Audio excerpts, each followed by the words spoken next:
జిల్లా కేంద్రంలోని బీట్ బజార్లో ఏర్పాటు చేసిన మొక్కజొన్న కొనుగోలు కేంద్రాన్ని రాష్ట్ర సంక్షేమ శాఖ మంత్రి అడ్లూరి లక్ష్మణ్ కుమార్, జగిత్యాల ఎమ్మెల్యే డాక్టర్ సంజయ్ కుమార్, జిల్లా కలెక్టర్ బి సత్యప్రసాద్ తో కలిసి శుక్రవారం పరిశీలించారు. ఈ సందర్భంగా మంత్రి మాట్లాడుతూ కొనుగోలు కేంద్రంలో రైతుల నుండి మొక్కజొన్న కొనుగోలు విధానం, తేమ శాతం, పరీక్షలు, తూకము, ప్రక్రియ, నిల్వలు, రవాణా తదితర అంశాలపై అధికారులు అందిస్తున్న సేవలను పరిశీలించారు. రైతులకు ఎలాంటి ఇబ్బందులు కలగకుండా కొనుగోలు ప్రక్రియను వేగవంతంగా పూర్తి చేయాలని అధికారులను ఆయన ఆదేశించారు. కార్యక్రమంలో పాల్గొన్న ఎమ్మెల్యే డాక్టర్ సంజయ్ కుమార్ మాట్లాడుతూ రైతులకు ఎలాంటి అసౌకర్యం కలగకుండా కొనుగోలు కేంద్రాల్లో మౌలిక సదుపాయాలు కల్పిస్తున్నామని తెలిపారు. రైతులు ప్రభుత్వం ఏర్పాటు చేసిన కొనుగోలు కేంద్రాలు వినియోగించుకోవాలని కోరారు. పంట చేతికొచ్చే సమయానికి అకాల వర్షాల వల్ల రైతులు తీవ్ర ఇబ్బందులకు గురవుతున్న నేపథ్యంలో నియోజకవర్గం ప్రజలకు అందుబాటులో ఉంటూ రైతులకు భరోసా కల్పిస్తారని ఆయన ఈ సందర్భంగా పేర్కొన్నారు. జిల్లా కలెక్టర్ బి సత్యప్రసాద్ మాట్లాడుతూ జిల్లాలో మొక్కజొన్న కొనుగోలు ప్రక్రియను సమర్థవంతంగా నిర్వహిస్తున్నట్లు తెలిపారు. కొనుగోలు కేంద్రాల్లో త్రాగునీరు, నీడ, తూకము, యంత్రాలు తదితర సౌకర్యాలు అందుబాటులో ఉంచామని తెలిపారు. అకాల వర్షాల వల్ల ఏర్పడిన రైతుల సమస్యలు వెంటనే పరిష్కరించేలా ప్రత్యేక చర్యలు తీసుకుంటున్నట్లు ఆయన పేర్కొన్నారు. తడిసిన ధాన్యం తగిన విధంగా ఆరబెట్టాలని అన్నారు. టార్పాలిన్ కవర్లు అందుబాటులో ఉంచుకోవాలని నిర్వాహకులకు ఆయన సూచించారు. కార్యక్రమంలో జిల్లా మార్కెటింగ్ అధికారి ప్రకాష్, జగిత్యాల మున్సిపల్ చైర్పర్సన్ సమ్మిళ్ల వాణి, సంబంధిత శాఖల జిల్లా స్థాయి అధికారులు, మార్కెట్ కమిటీ చైర్మన్లు మరియు సభ్యులు, మార్కెట్ కమిటీ అధికారులు, స్థానిక ప్రజాప్రతినిధులు, కౌన్సిలర్లు, కొనుగోలు కేంద్ర సిబ్బంది, రైతులు తదితరులు పాల్గొన్నారు.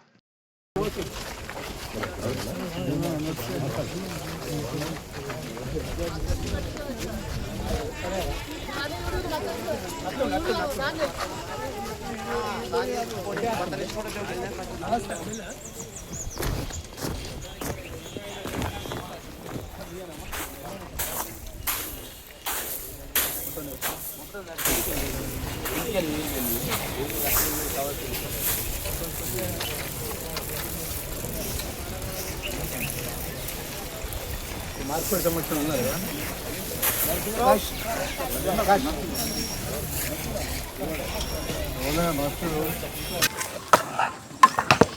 జగిత్యాల నియోజకవర్గ పరిధిలోని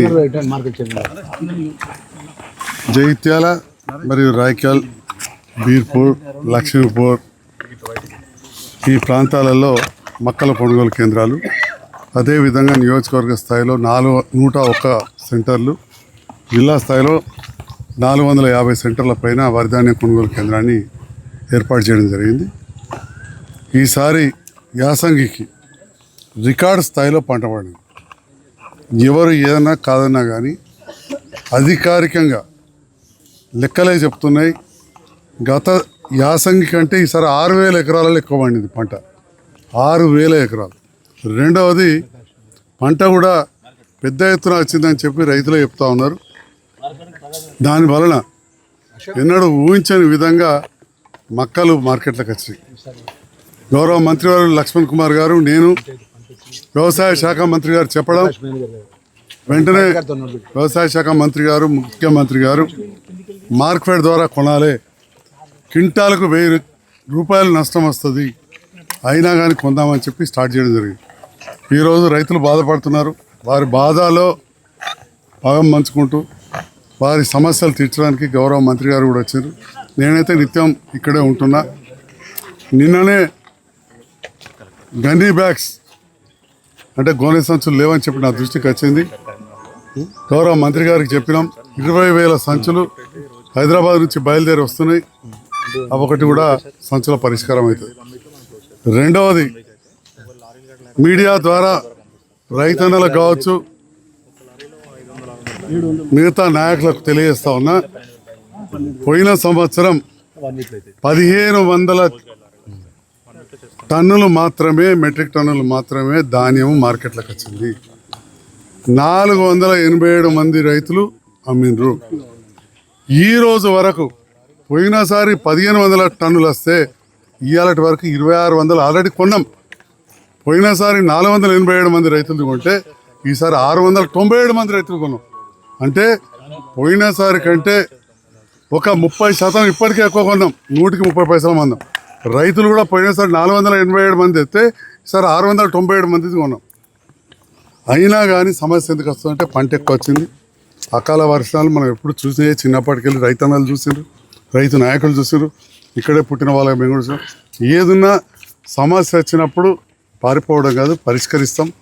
అడుగుతారు, రైతు ఆవేదనలు ఉంటాడు. ఆ రైతుల సమస్యలు తీర్చడానికి గౌరవ మంత్రి గారు వచ్చారు.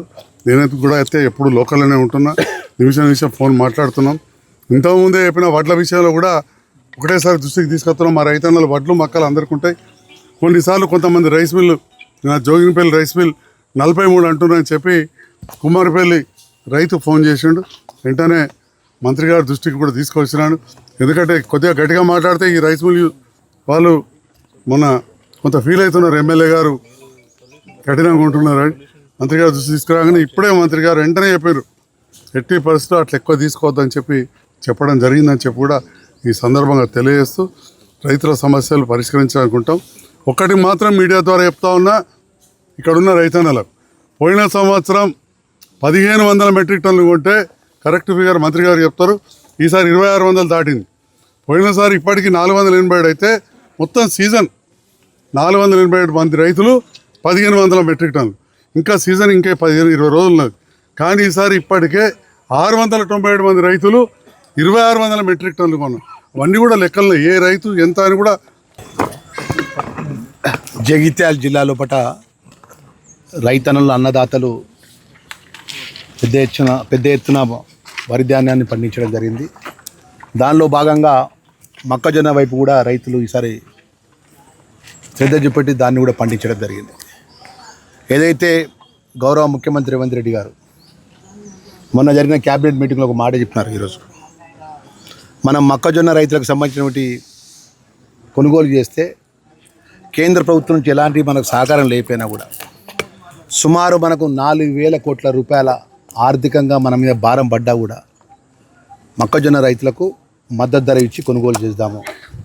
మేము ఈ జిల్లాకు సంబంధించిన జిల్లా కలెక్టర్తో అధికారులతో సమన్వయం చేసుకొని కొంచెం లేట్ అయినా కూడా మొక్కజొన్న రైతులు ఆందోళన పడొద్దని చెప్పేసి వారు చెప్పిన మాట ఈ సందర్భంగా మీడియా ద్వారా మొక్కజొన్న రైతులకు మనవి చేస్తూ, అదేవిధంగా వరి ధాన్యానికి సంబంధించిన వరి ధాన్య అన్నదాతలకు కూడా మనవి చేస్తున్నాం. ఈ జిల్లా మంత్రిగా మీ అన్న లక్ష్మణ్ కుమార్ గారు మొన్నటి వరకు కేంద్రంలో ఉన్నట్టు ప్రభుత్వము ఆన్లైన్ అని ఒక నిబంధన పెట్టడం జరిగింది. ఆ ఆన్లైన్ సిస్టమ్ ద్వారా రైతన్నలు అంత కన్ఫ్యూజు, ఆన్లైన్కి సంబంధించినటువంటి ఏదైతే యాప్ ద్వారా పోవాలన్న ఒక నిబంధనతో ఒక 15 రోజులు ఆలస్యంగా వడ్ల కొనుగోలు సెంటర్ కాడ ఈ జగిత్యాల జిల్లాకు సంబంధించిన అనేక వడ్ల కొనుగోలు సెంటర్ రైతులకు తీవ్ర ఇబ్బందుల పాలైంది. వెంబడే ముఖ్యమంత్రి గారి దృష్టికి తీసుకెళ్లిన వెంటనే ఆ ఆన్లైన్ ఆఫ్లైన్ అనేది రద్దు చేసి తిరిగి గతంలో ఏ విధంగా అయితే వడ్ల కొనుగోలు చేసినా ఆ విధంగా వడ్ల కొనుగోలు చేసి ఎక్కడెక్కడైతే వడ్ల కొనుగోలుకు సంబంధించినటువంటి బిల్డర్లు ఎక్కడ అలాట్మెంట్ చేయాలో అలాట్మెంట్ ఇచ్చుకుంటూ జిల్లాకు సంబంధించిన జిల్లా కలెక్టర్ గారు వారి యొక్క జిల్లా అధికారులతోని, రెవెన్యూ అధికారులతోని, అగ్రికల్చర్ అధికారులతోని, కోఆపరేటివ్ అధికారులతో సమన్వయం చేసుకొని ప్రతి ఒక్క అధికారులకు ఆ ఒక సెంటర్లకు సంబంధించిన ఎవరైతే ఇన్ఛార్జ్లో సమన్వయం చేసుకొని వడ్ల కొనుగోలు చేసే విధంగా ఆదేశాలు ఇవ్వడం జరిగింది. మీ అందరికీ తెలుసు, మీరు ప్రత్యేకంగా ఈ యొక్క వడ్ల కొనుగోలు మొదలైన కాకముందు క్రితం 2 నెలల క్రితం నుంచే నేను కానీ స్థానిక ఎమ్మెల్యే గారు కానీ కలెక్టర్ గారు కానీ అధికారులతో మిల్లర్లతో కూర్చొని సమన్వయం చేసి మాట్లాడుతున్నాం. ఈరోజు ఎవరు ఊహించని విధంగా ఏ రైతు కూడా ఊహించలే, ఇంత పెద్ద ఎత్తున ప్యాడీ పంట వస్తాను ఊహించలే. అంత గొప్పగా పంట కష్టపడి అన్నదాతలు పంట పండించిండ్రు. అనుకోకుండా నేను అకాల వర్షం వచ్చింది, గాలి ద్వారం వచ్చింది. కానీ గాలి ద్వారం వచ్చినా వర్షం వచ్చినా ఆ ఒక వర్షాల అకాల వర్షంతో వరిధాన్యం తడిసిన వరిధాన్యాన్ని కూడా ప్రభుత్వ నిబంధనలకు అనుగుణంగా కొనుగోలు చేయించే బాధ్యత మంత్రిగా నాది. ఏ రైతు కూడా మీరు ఆందోళన పడద్దు. దయచేసి మా రైతులకు అన్ని విధాలు కూడా మీ కష్టాల లోపల మేము మేము బాధ్యత తీసుకుంటాం. నిన్న ఒక రైతు సోదరిమని పాపం మీడియాలో మాట్లాడితే మాకు రాత్రి 11:30కు చూసినాం. మాకు బాధ అనిపించింది, మా దగ్గరికి ఎవరు రావట్లేదు అనేది. అంటే మేము ఆ విధంగా ఫీల్ అయినాం. ఎందుకంటే మా అధికారులు జిల్లా కలెక్టర్ గారు కానీ ఈ జిల్లాకు సంబంధించిన అధికారులు కానీ ఇక్కడ స్థానిక ఎమ్మెల్యే గారు కానీ తప్పకుండా మేము రైతుల పక్షాన్ని నిలబడతాం కాబట్టి తెలిసిన వెంటనే మేము ఇక్కడ మార్కెట్ యార్డ్కి రావడం జరిగింది. ఇక్కడ మార్కెట్ యార్డ్లో మొక్కజొన్న రైతులు చెప్పిండు, అన్న 12,000 సుమారు మొక్కజొన్న ఉన్నాయి, వాటికి బ్యాగులు కావాలని చెప్పి ఆ బ్యాగులకు సంబంధించిన కలెక్టర్ గారు ఇప్పుడే సంబంధించిన అధికారులతో మాట్లాడి, నేను కూడా మాట్లాడిన, ఎమ్మెల్యే గారు మాట్లాడి సుమారు 20,000 బ్యాగులు గనీ బ్యాగులు ఇక్కడ అన్లోడ్ అవుతున్నాయి. సాయంత్రం లోపల గనీ బ్యాగులకు సంబంధించిన విషయం లోపల మొక్కజొన్న రైతులకు ఇబ్బంది జరగకుండా వారికి నిబంధనలకు అనుగుణంగా ఆ రైతుకి ఇవ్వడం జరుగుతున్న విషయాన్ని కూడా మనవి చేసుకుంటూ మీడియా ద్వారా వరిధాన్య కష్టపడి పండించిన అన్నదాతలకు రైతులకు మనవి చేస్తున్నాం. ఈరోజు మొక్కజొన్న రైతులకు కష్టపడి పండించేస్తున్నాం. ఈ మొక్కజొన్న రైతులకు ఈరోజు ప్రత్యేకంగా ఇప్పుడు మా మార్కెట్ అధికారులు ఇచ్చినారు. పోయిన సంవత్సరం ఈ చివరి వరకు పోయిన సీజన్లో 487 రైతులకు సుమారు 11,151 మెట్రిక్ టన్నుల మొక్కజొన్నలు పంట పండించింది కొనుగోలు చేయడం జరిగింది పోయినసారి పంట. ఈ రోజు వరకే సుమారు మొక్కజొన్న రైతులకు 2607 మెట్రిక్ టన్నులకు 060 మెట్రిక్ టన్నులకు అంటే 2607,060 మెట్రిక్ టన్నులు కొనుగోలు చేయడం జరిగింది. 697 యొక్క రైతుల యొక్క మొక్కజొన్నలు ఇప్పుడు కొనుగోలు చేయడం జరిగింది ప్రభుత్వం. అంటే ప్రభుత్వ నిబంధన అనుగుణంగా మీ మీడియా మిత్రుల ద్వారా తెలియజేసుకున్న కేంద్రంలో ఉన్నటువంటి నరేంద్ర మోడీ ప్రభుత్వం మద్దతు ధర ప్రకటిస్తుంది, కానీ మద్దతు ధర ఇవ్వదు. ఈ మద్దతు ధర ఇవ్వాలి రాష్ట్ర ప్రభుత్వం, గౌరవ ముఖ్యమంత్రి రేవంత్ రెడ్డి గారు ఇలా మీరు ఆశీర్వదించిన ప్రభుత్వం మీకు ఇవ్వాలి మద్దతు ధర. మరి ఆ విధంగా మద్దతు ధర మీద సుమారు 4,000 కోట్ల రూపాయల ఆర్థిక బడ్జెట్ భారం పడ్డా కూడా బడ్జెట్ మన క్యాబినెట్లో ఆమోదం చేసి ఈరోజు సుమారు 2,607 మెట్రిక్ టన్నుల కొనుగోలు చేయడం జరిగింది. మిగిలిన 12,000 మొక్కజొన్న ఏదైతే ఉన్నాయో మిగిలిపోయినాయి కూడా తప్పకుండా కొనుగోలు చేస్తాం. ఇప్పుడే కలెక్టర్ గారు సంబంధించిన కరీంనగర్ జిల్లా అధికారులతో మాట్లాడినాడు. రోజుకు 5 నుంచి 6 లారీలు పెట్టడం జరుగుతుంది. పెట్టి సాధ్యమైన తొందరగా ఈ మొక్కజొన్నకు సంబంధించిన రైతులకు చివరి గింజ వరకు కొనుగోలు చేస్తాము. ఎవరు ఇబ్బంది పడద్దని చెప్పి మొక్కజొన్న రైతులకు మనవి చేస్తూ, అదేవిధంగా వరి కష్టపడి పంట పండించిన రైతన్నలకు కూడా మీ అందరికీ తెలుసు, ఈరోజు ఈ వరిధాన్యం పెద్ద ఎత్తున వరిధాన్యం పండించడం జరిగింది. దానికి సంబంధించినటువంటి ఏదైతే మన తాలు కూడా ఎక్కువ వచ్చిందని చెప్పి మిల్లర్లు చెప్తున్నాం. ఏ మిల్లర్లు ఏదైనా బట్టి మేము మిల్లర్లకు ఒకటే విషయం చెప్తున్నాము. జిల్లా కలెక్టర్ గారు కానీ నిన్న civil supply commissioner Stephen Ravindra గారు కూడా హైదరాబాద్కి వచ్చినారు. నేను వారు రిక్వెస్ట్ చేసిన, ఏదైతే తెలంగాణ రాష్ట్ర 33 జిల్లాలో అత్యధికంగా పంట పండించే రైతులు అన్నదాతలు ఎవరున్నారు, జగిత్యాల జిల్లాలో ఉన్నారు సార్. అది మొత్తం 33 జిల్లాలో మీరు లెక్క తీసుకోండి సార్. మా జగిత్యాల జిల్లాలో కష్టపడి పంట పండించిన రైతులు ఎక్కడ పండించిన 90% రైతు ఆధారిత కుటుంబాలు పొద్దుగా చేస్తే రెక్కల కష్టంతో రైతు పంట పండించి భూమిని నమ్ముకొని ఉండే రైతులు తప్ప మా దగ్గరకు విజిట్ చేసిపోవాలని చెప్పి నేను సివిల్ సప్లై కమిషనర్ గారు నేను అడిగితే, నేను సివిల్ సప్లై కమిషనర్ గారు వచ్చినారు. కలెక్టర్ గారితో అధికారులతో వారు మీటింగ్ చేయడం జరిగింది. ఎందుకు మేము అన్ని విధాలు మా ప్రయత్నాలు మేము వెళ్తున్నామంటే ప్రతి ఒక్క అధికారి సమన్వయంతో రైతుకి ఇబ్బంది జరగకుండా కొనుగోలు చేయాలనే ఒక ఉద్దేశం తప్ప మేము ఇప్పుడు కూడా రైతులను పోయి మిల్లర్లతో మాట్లాడుకోమని చెప్పేసి ఎన్నడూ కూడా మేము అలాంటి తప్పు మేము చేయం. దయచేసి మా రైతులకు కూడా మీరు మమ్మల్ని అర్థం చేసుకోండి. ఇబ్బంది ఉన్నప్పుడు పరిష్కారం చేస్తాం మేము కానీ, స్థానిక శాసనసభ్యులు కానీ, ప్రజాప్రతినిధులు కానీ, మా కలెక్టర్ గారు కానీ. శక్తి వంచన లేకుండా వడ్లు ఎక్కువ పంట వచ్చింది, మొక్కజొన్న ఎక్కువ వచ్చింది. మనకు గతంలో మీ అందరికీ తెలుసు, మా మీడియా మిత్రుల ద్వారా గతంలో సుమారు 5 లక్షల మెట్రిక్ వరిధాన్యం కొనుగోలు చేసినారు. ఆ వరిధాన్యం జిల్లాకెళ్ళి ఇప్పటివరకు FCI వాళ్ళు కేంద్రం కొనుగోలు చేయలే. ఇవన్నీ యథార్థమైన విషయాలు. కేంద్రంలో ముఖ్యమంత్రి గారు స్వయంగా కేంద్ర వ్యవసాయ శాఖ మంత్రి దగ్గరికి పోయేసి వేడుకున్నాడు, అరే మా రాష్ట్రంలో ఇన్ని లక్షల మెట్రిక్ టన్నుల వరిధాన్యం ఉన్నది, మీరు కేంద్ర నిబంధన ప్రకారం FCI ద్వారా కొనుగోలు చేయాలి, కొనుగోలు చేయట్లేదు అంటే కూడా వారు పట్టించుకోలే. అయినా కూడా ఈరోజు ముఖ్యమంత్రి గారి యొక్క ఆదేశానుసారం సివిల్ సప్లై మినిస్టర్ గారు ఉత్తమ్ కుమార్ రెడ్డి గారు, అగ్రికల్చర్ మినిస్టర్ గారు, అదే జిల్లా మంత్రిగా మేము సమన్వయం చేసుకొని మేము రైతులకు ఎక్కడ ఇబ్బంది జరగకుండా జిల్లా కలెక్టర్తో, జిల్లా అధికారులతో సమన్వయం చేసుకొని స్థానిక శాసనసభ్యులు మేమందరం కూడా ఈరోజు స్వయంగా రావడం జరిగింది. మార్కెట్ యార్డ్ సంబంధించినటువంటి వరిధాన్యం కానీ, జిల్లాకు ఉన్నటువంటి వరిధాన్యం ఉన్నటువంటి రైతులను అందరూ కూడా మనవి చేసుకుంటూ ఈరోజు పెద్ద ఎత్తున పంట వచ్చినందుకు మీకు మాకు సహకరించండి.